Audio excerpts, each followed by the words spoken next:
I'm beginning to hit a dilemma. I'm getting a lot of comments where people have particular questions about particular coins, or they have questions about collections, whatever it may be, and I'll be frank with you, I just don't have time to be able to comment and help every single person that's been reaching out to me. I've got a lot going on, and I definitely want to prioritize helping a lot of people through videos. So, that being said, I want to help those people too, so I'm going to try to start making videos where I actually respond to particular questions people ask me. Now, I can't do every one, but I'm going to try to reach out to particular people who ask questions that I think would be great for other people to hear, and then I'll be able to use those videos to link to other people who have questions and say, hey, here's the answer to your question in this video. And this is going to be our first one where I respond to a particular question somebody has asked. A viewer posted a comment on one of my videos about double dies saying, I have a 1943S double die. I can't find one like it. I don't know what it is. Can you help me out some? It's a 43S steel cent, and as you can see from these two pictures that were posted, there is some spread from the date and the mint mark towards the rim, as well as from the lettering and In God We Trust towards the rim as well, so it's spreading out from more of the central location towards the rim. Well, a double die happens on a coin when the die that makes the coins is being hubbed, when it's actually being created. And so basically it's, in this era, a multiple squeeze process, and something happens in between the squeezes. And if you want to know more about the different things that can happen to cause double dies, check out this video on how double dies happen and the 9 different classes of doubling. But we also see doubling on the mint mark as well.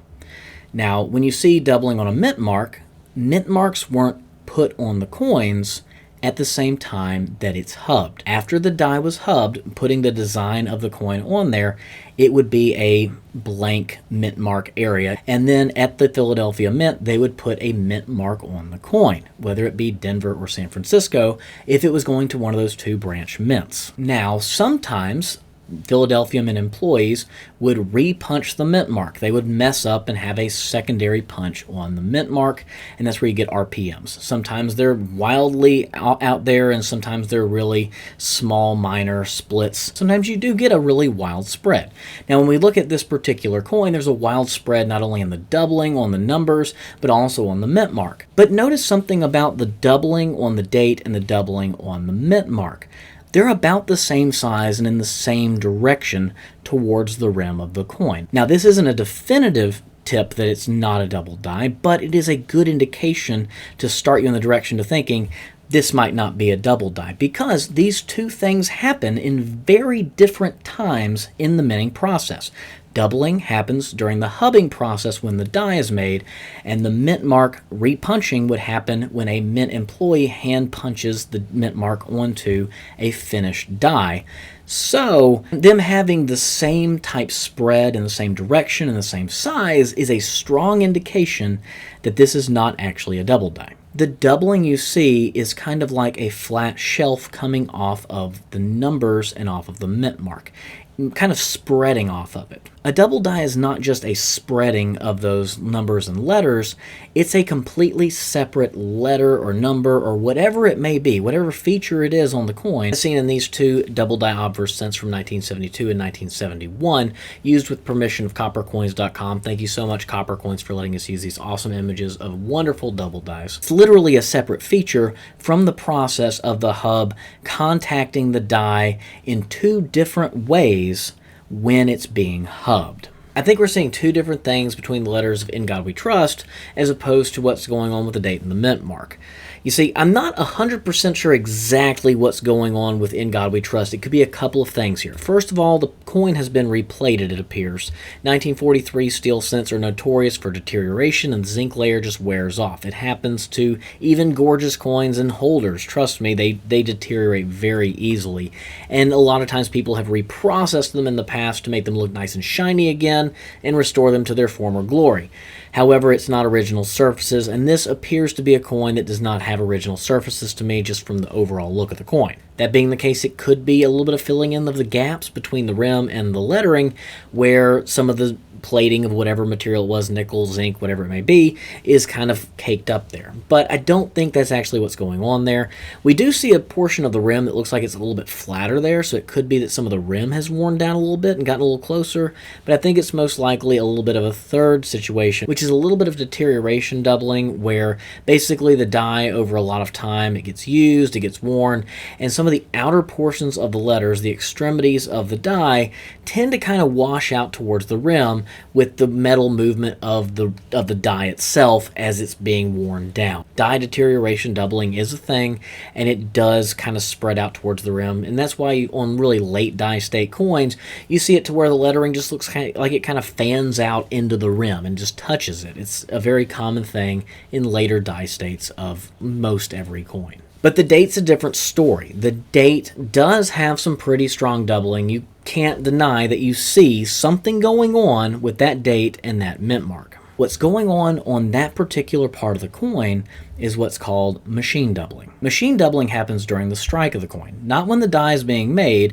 but when the coin is actually being struck by the die in the strike chamber, in the coin press. Machine doubling happens most likely because of the bounce in the die as it's striking the coin. Remember, you have a hard die striking a hard metal, and when you have it hit, there is a bounce sometimes, and in the midst of that bounce, there can be a little bit of a shift. It is literally like smushing out part of the design to kind of move over a little bit in one direction or another. And sometimes it can be pretty darn strong, like in this case. This has all the signs of machine doubling. Machine doubling is a lot more flat and shelf-like, kind of like what we see here.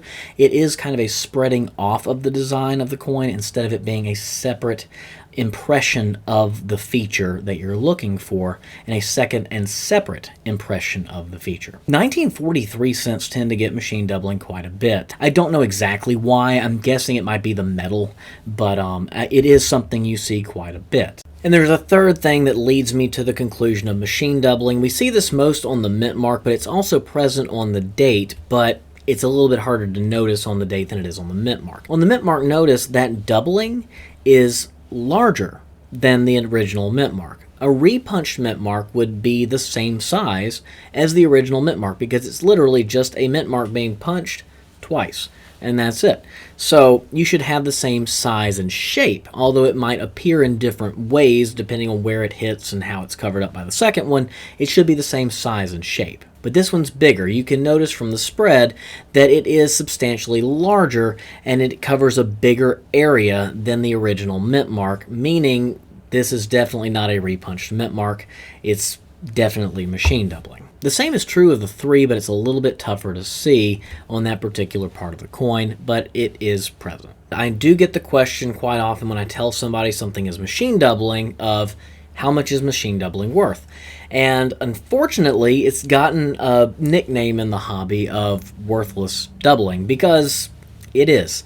Unfortunately, it does not have a numismatic value to it because it's something that's just happening during the strike of the coin. It's not an actual variety that happens when the die is being made or that's happening to the die so that it's struck on numerous coins. So there's not really a value to it. It's not something you can say is valuable because it's just so darn common, especially on 1943 cents for some reason. But that being said, that doesn't mean that some people don't pay some money to get a really, really strong machine doubled coin, even when it's mentioned as being machine doubling and not conned off on somebody as a double die that really isn't. But even then, its value would probably be pretty low and kind of trivial based on what somebody would want to pay for a weird looking penny versus it actually being something that collectors are looking for in the way of a variety or an error. I hope this video's helped out because 1943 cents tend to get machine doubling quite a bit. So I'm sure I'll get this question again, and I'll go ahead and nip it in the bud and be able to link back to this video. But I hope it's helped you out and figure out what's going on with this coin for the original poster, as well as for anybody else watching. If you have a coin that looks like that, it'll help you figure out that your coin is going to be machine doubling versus an actual double die that'll look something like this or something like this.